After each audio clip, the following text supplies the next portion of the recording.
This is the Saturday to Sunday Football Podcast. This is where it all counts. This is why we're here.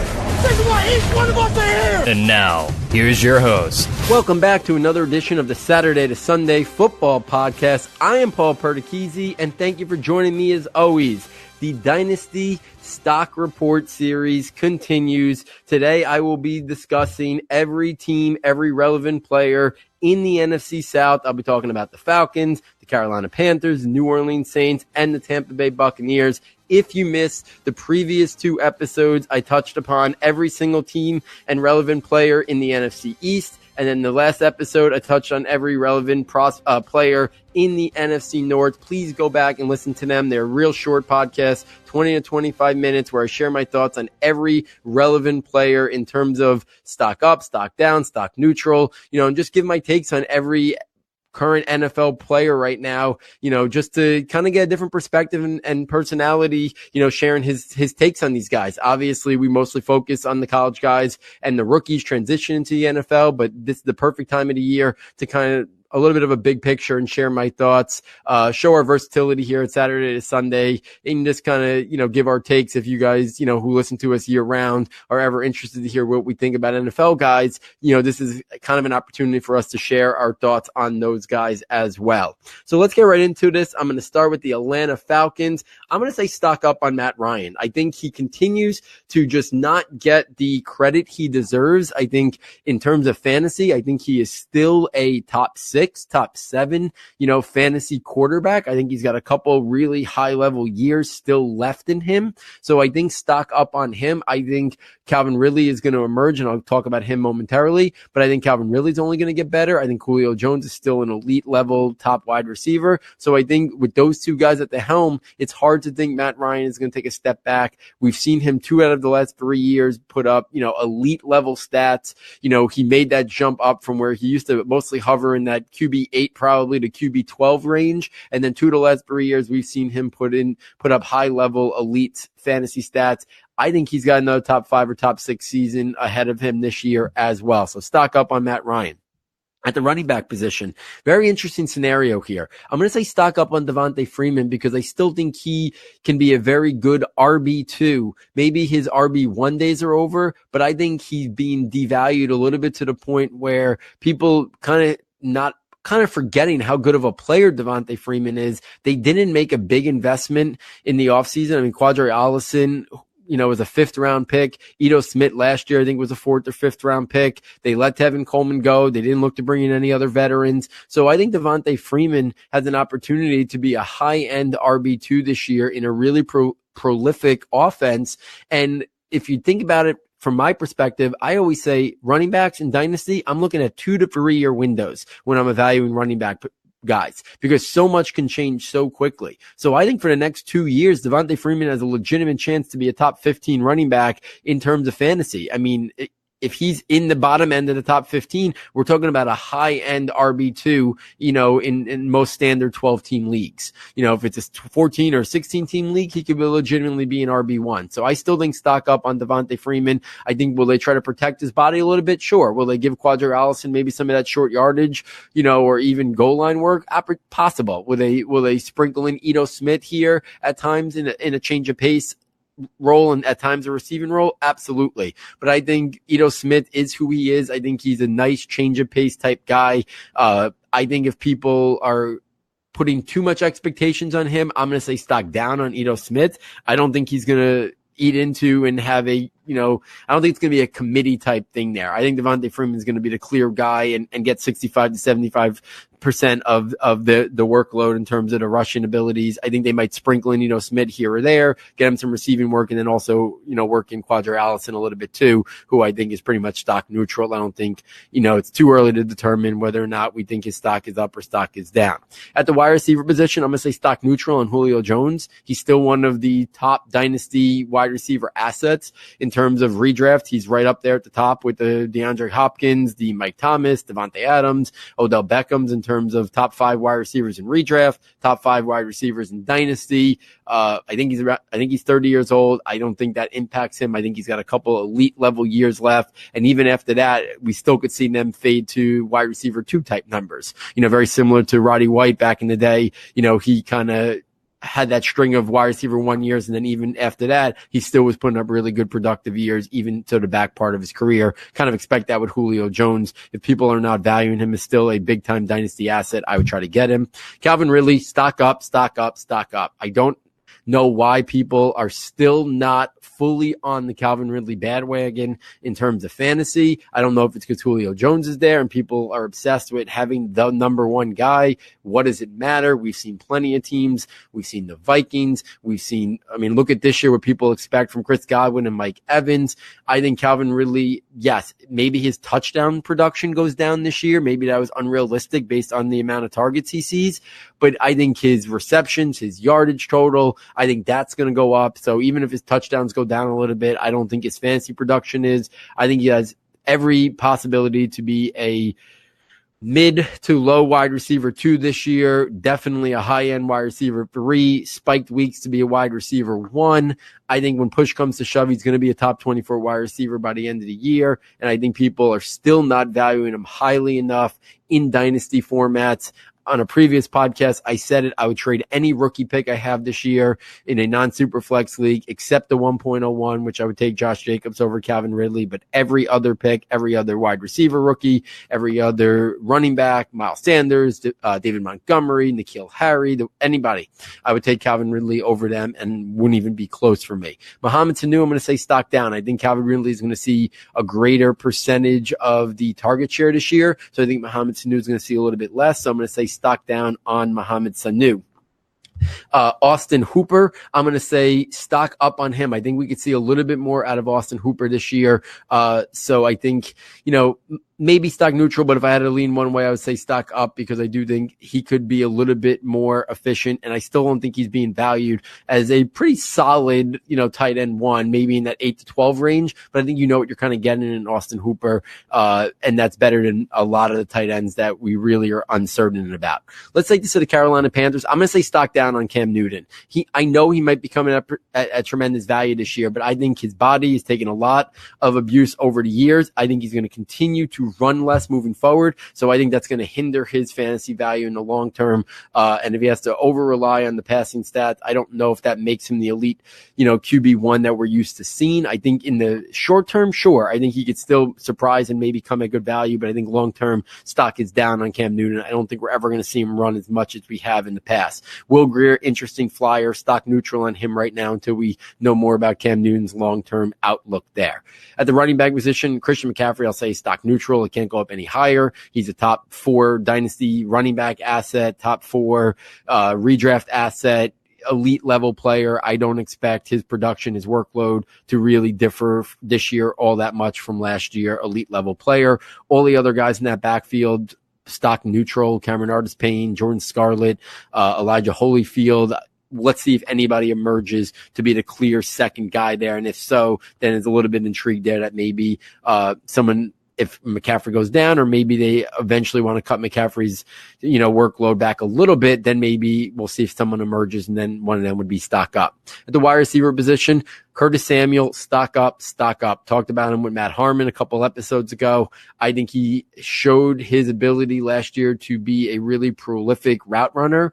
He can play on the outside. He can play on the inside. You can use him in a variety of ways as an offensive weapon. I think he's going to continue to shine this year. So I'm going to say stock up on Curtis Samuel. Go buy him now before you can, or before the cost is much greater. I'm also going to say stock up on DJ Moore. I had some concerns about how quickly he would be productive at the NFL level. I thought he had some route refinement and route development, and I still think he does, but he showed the ability to be productive in year 1, even as he continues to have to work on that. So I like DJ Moore and stock up on him as well. So really buying into these receivers here, which why I think in the short term, Cam Newton still could have some more good years, but I think the running capability, which made him so elite, I think is gone.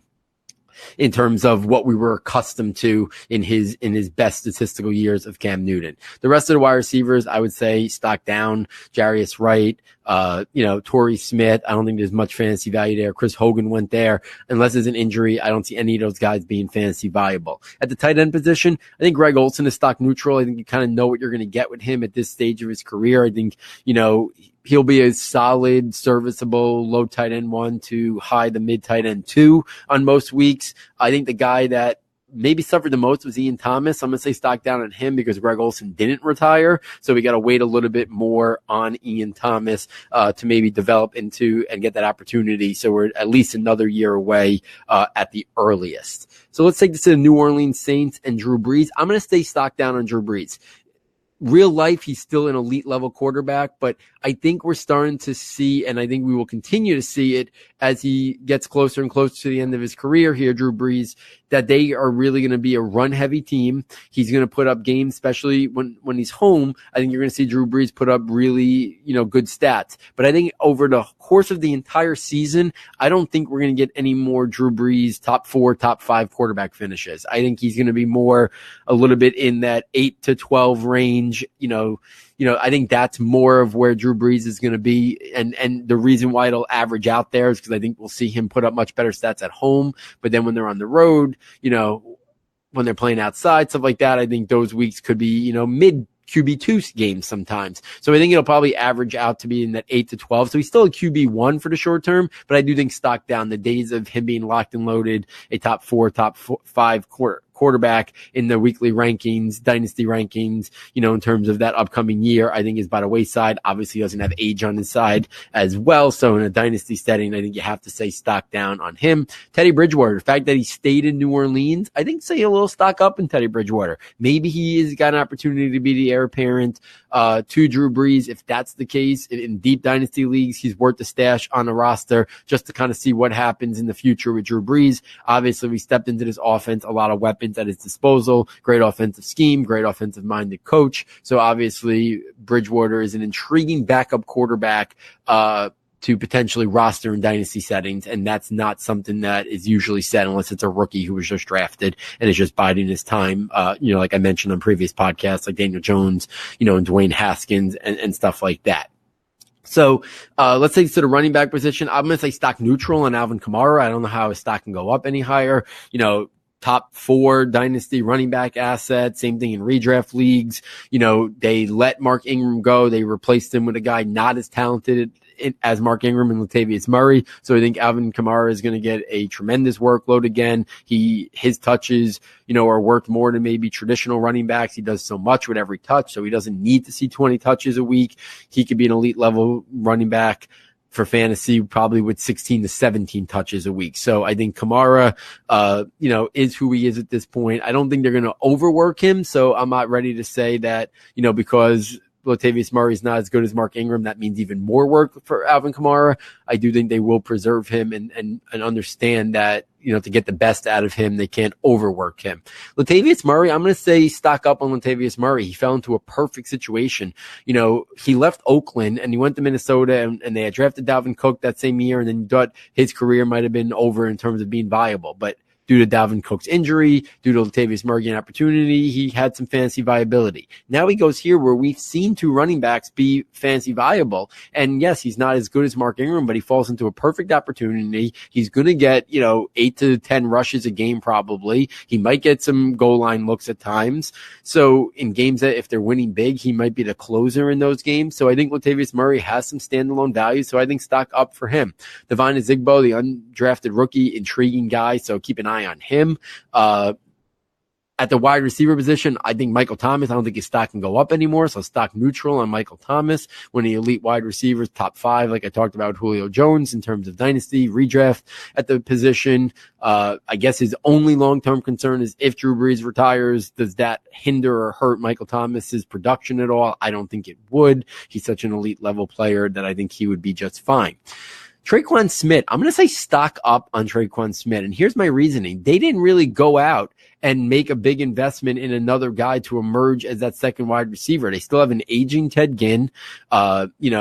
They have Cameron Meredith on the roster, so I think Traquan Smith is going to get every opportunity to be their second wide receiver and at least be in their top three if Ginn is still on the field a lot. And he has that big playability. We saw glimpses of it last year. And then, just as we thought maybe he was breaking through, he then struggled the rest of the way.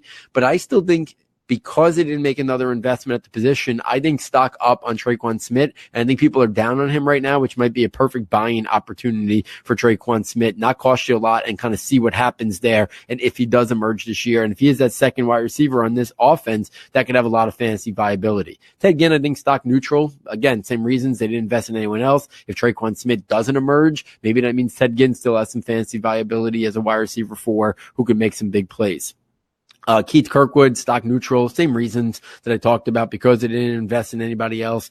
Him, Austin Carr, all these guys. I think there's an opportunity there to have some fantasy viability weeks with how much Drew Brees spreads it out there in that offense. Jared Cook, I'm going to say stock up, coming from Oakland, where while he got a heavy target share there, he wasn't playing with the level of quarterback play he's going to play here with the Saints, and he didn't play with, it wasn't an offense. New Orleans offense has schemed a lot of production for their tight ends. So I think stock up for Jared Cook, really solid, mid tight end 1 after the elite 3 guys. And then that next tier of Henry and Ingram and OJ Howard. I think for redraft and dynasty league, Jared Cook is very much in that next mix of guys who can be very productive for a couple years here, potentially in New Orleans. The rest of the tight ends there, Josh Hill, Dan Arnold, all those guys stock down once they got the acquisition of Jared Cook. Let's finish out the division by going to the Tampa Bay Bucks. I'm going to say stock up on Jameis Winston. I think he's in for a breakout year there with Bruce Arians there, the offensive weapons he has. Right now, I'd be using this as an opportunity to buy Jameis Winston. If I can get my hands on him, I think he's going to see a breakthrough year this year. I'm expecting him to be a potential mid to low QB1, somewhere in that 6 to 9 range. I think that's Jameis Winston's upside this year. So I am buying Jameis Winston wherever I can get him. At the running back position, I'm going to say stock neutral on Peyton Barber. I'm going to say stock neutral on Ronald Jones.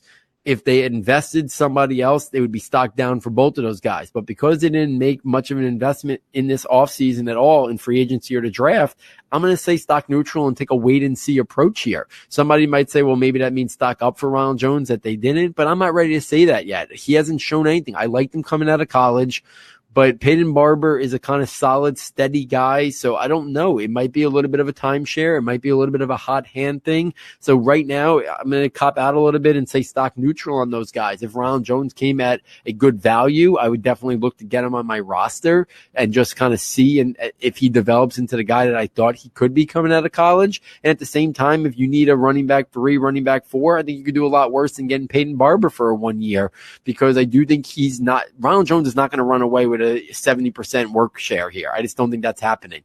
I think it's going to be very much a committee. I think Peyton Barber very much could be the goal line guy. So I think they're both going to get an opportunity here. So they both have some value, but I think right now it's very much neutral to kind of see who maybe emerges there. And I would, again, I think Peyton Barber you can get at a really good value right now. I think people are still holding out hope for Ronald Jones. At the wide receiver position, I'm going to say stock neutral on Mike Evans. Again, elite level wide receiver. I don't know how much higher he can go in terms of his stock. He's already considered a top, 6 to 8 dynasty wide receiver. Same thing in redraft leagues. He's going to get a tremendous amount of targets, looks, red zone opportunity, the total package. Now his running mate, Chris Godwin, I'm going to say stock up. I think he is going very high, so I don't think you can get him at good value, but I think the stock is up on him. They didn't go out and Adam Humphries left, Deshaun Jackson left. There's a ton of targets up for grabs there. I think he's going to see a lot of them. I think Chris Godwin is going to be in for a breakout year. He's a guy that I'd love to get on any of my rosters right now. So I'm really liking Chris Godwin, long-term there as well. And then at the rest of the wide receivers, I think it's very much, stock neutral. Rashard Perryman, Justin Watson, all those guys. I don't think there's much to be had right there with any of those guys. And then at the tight end position, OJ Howard stock up, Cameron Brate stock down. I think OJ Howard is in for a breakout year this year. Really excited about his opportunity in Tampa Bay this year. A lot of targets up for grabs, like I said, with Adam Humphries and, moving on. And then Deshaun Jackson moving on. I think those are going to be got by Chris Godwin and O.J. Howard. I think we're about to see a breakout year. O.J. Howard clearly in that second tight end group, but I think stock up. I think he has the capabilities to be an elite level tight end there for the Bucs. So there it is, the NFC South in the books. Guys, hopefully you're enjoying these. Please reach out to me if you have any questions on these guys. I love interacting with you guys on Twitter. If you have trades that you're working on, you want to have my opinion on them, I'd love for you guys to reach out, and we go back and forth talking about these guys as well. So on behalf of our sound and tech engineer, David Nakano, and myself, thank you for joining us, and we look forward next time taking you from Saturday to Sunday.